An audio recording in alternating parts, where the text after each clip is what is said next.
Here are the best F124 wheel settings for Asetek wheels. We're going to start off with the actual in-game wheel settings. Now, my settings are a hybrid of what I like to call immersion and performance, and I feel like I strike that really good balance of doing both. Mine's more so on the performance side. Now, here are my settings in-game. You can see I'm running 65% force feedback strength. This is the sweet spot with F124, so I would run with that or something close to that, and then ramp up your actual wheel strength in the software later, which I'll show you in a second.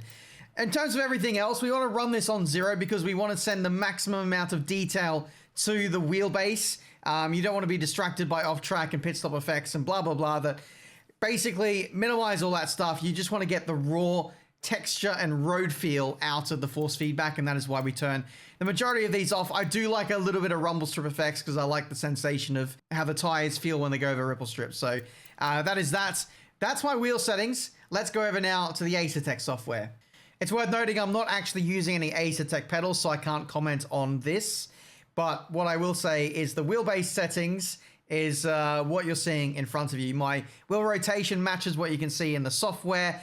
Basically, in general, I have basically minimized and got rid of all of the dampening and any filtering because I want to feel the raw force feedback as quickly as I can get it. That might make the wheel a bit jolty, but it is very, very direct. And when I want to turn in for a corner, there's no softening, there's nothing like that. I have played around with things like the cornering force assist to reduce a little bit of the force feedback through the corners, but in general, I like it. The other important thing is torque acceleration limit, basically the slew rate. This is the speed in which you get information from the wheelbase.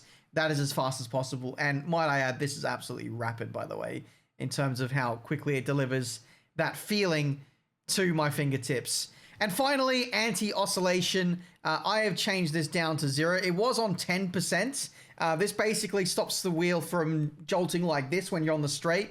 But one thing I actually found is by turning that down to 0, I'm actually able to make really quick minor corrections really easily, and it really helps in the rain. And Formula cars and F1, it really does help to have that as low as possible. Yes, the wheel might go like this a little bit more if you're on the straight when you're not holding the wheel, but that is a good compromise. I want performance. I don't need comfort. So that is basically my wheel settings. It's helped me win races. It's helped me win league racing championships. And I feel like I'm at a very good level with these settings right here. And hopefully for you guys, they are good too.